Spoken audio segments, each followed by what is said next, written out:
Ngayong buwan ng Marso, atin pong ginugunita ang National Rabies Awareness Month. Isang mahalagang paalala patungkol sa rabies kung nakasanayan natin tawagin dito sa Pilipinas.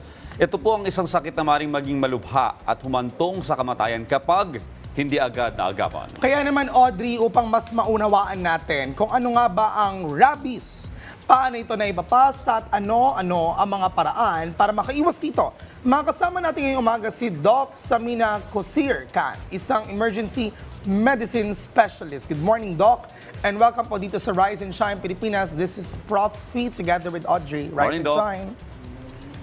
Hi, good morning. Okay, unang-una, Doc, para sa kaalaman po ng ating mga tagapanood, ano po ba ang rabies at paano ito naipapasa mula sa mga hayop papunta sa tao?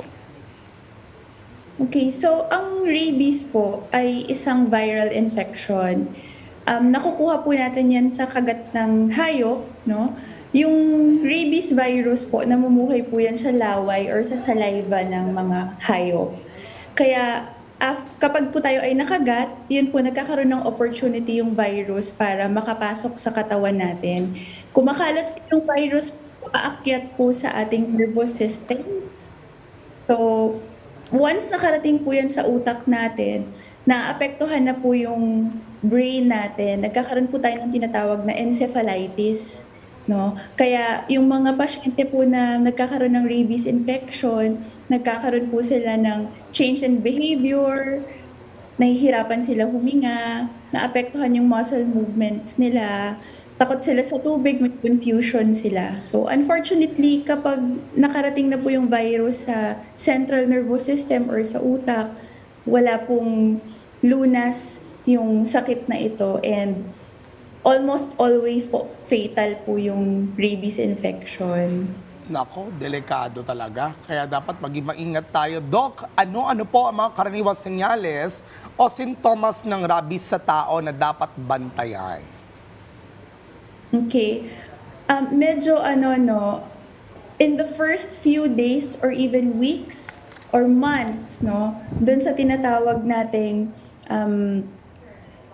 sa period po from the bite hanggang sa magkaroon ng sintomas yung pasyente, minsan po parang flu-like symptoms lang po yung nararamdaman ng patient. So pwede siyang lagnatin, may panghihina ng katawan, para lang pong may trangkaso, ganun lang po sa simula.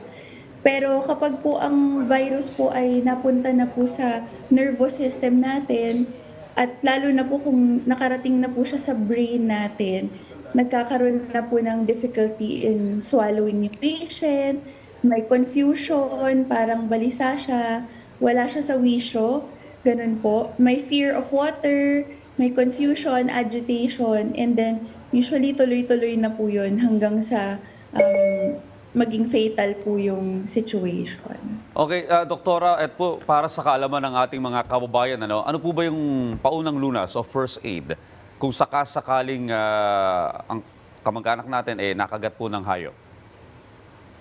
Yes. So very important po kapag po nakagat kayo ng hayop, ang una niyo pong gagawin is to wash the wound with soap and water po, or running water po, or umaagos na water po yung panghugas natin. 15 minutes po dapat nakababad sa dumadaloy na tubig yung sugat, no? Sasabunan po ng antibacterial soap, and then afterwards po, yun po yung unang step.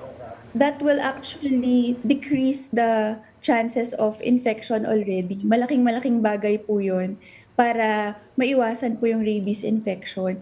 Pero more importantly po is to have the patient checked by a doctor para ma-assess po yung sugat, makita po kung kung anong klaseng bakuna po yung kailangan ng pasyente, kasi nagmamatter po yun, exposure, kung saang parte ng katawan nakagat, may dati na ba siyang bakuna. So importante po yung consultation and assessment para ma-manage po natin yung mga animal bites. Doc, pag-usapan natin ng onti yung myths, no? Kasi there are some saying na hindi ka naman basta talaga mahawaan ng rabies kung halimbawa kinagat ka ng isang alagang nasa bahay palagi.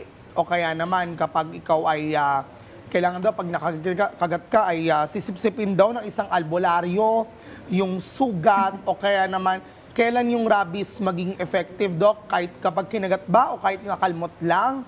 Tell us more, Doc. Okay. So, very good question yung kagat lang ba or kahit kalmot. Kasi like I said kanina, yung virus po, yung rabies virus, yan po ay namumuhay sa laway ng animal. So, di ba yung mga aso po, mahilig po silang dilaan yung mga paws nila, no? Yung mga kuko po nila. So, kahit po scratch lang, yan po ay considered as rabies exposure po. Okay? So, hindi lang po sa kagat, nakukuha din po ang rabies sa kalmot ng hayop. At the same time po, kapag po kayo po ay natalsikan po ng laway ng isang animal sa bibig or sa mata, sa mga mucous membranes natin, yan po ay considered pa rin po as a rabies exposure. Kailangan pa rin po ng bakuna. Ngayon, regarding naman po sa kung nasa bahay naman po yung pets namin, di naman po lumalabas, no? To be safe, we still encourage that you get vaccinated against rabies kahit po pet dog po ninyo or pet cat po ninyo nakakagat or nakakalmot sa inyo. In 2024 po, more than 50% of rabies cases in the Philippines po ay nakagat po ng sarili nilang pets. Okay? Kaya po, very important po, part of responsible pet ownership, of course, is to vaccinate your pets, but it's also our responsibility to protect ourselves. So kahit po house pets lang sila, even the slightest exposure po kasi pwede pong pwede pong sumalis itong virus na to eh. So important na magpa-vaccine pa rin po. Well, tayo mga Pinoy, Profi, no, talagang mapagmahal sa hayop. Kaya kung paminsan-minsan, alam mo yung nilalambing tayo ng ating alaga, hindi natin alam, baka yung laway, bumuo na pala sa ating dugo. So, pinaka-importante pa rin magpa-check up kaagad. Pero, Doktora Samina, kaugnay po ng Rabies Awareness Month, ano po ba yung magiging tema ng Department of Health at ano po yung layunin nito para sa publiko? Okay, ang layunin po ng ating, ang temang rabies-free na pusa't aso, kaligtasan ng pamilyang Pilipino. So, ang ibig sabihin po nito, kung bakunado at malusog ang alagang aso at pusa natin, nababawasan po ang panganib ng rabies sa ating mga tao. And ang kaligtasan po ng pamilya ay nagsisimula sa responsible pet ownership or responsableng pag-aalaga ng mga hayop. On that note, Doc, maraming salamat po, Doc Samina Cosir Khan, sa pagbabahagi po ninyo ng inyong kaalaman tungkol sa sakit na rabies. Maraming salamat, Doktora. Thank you po.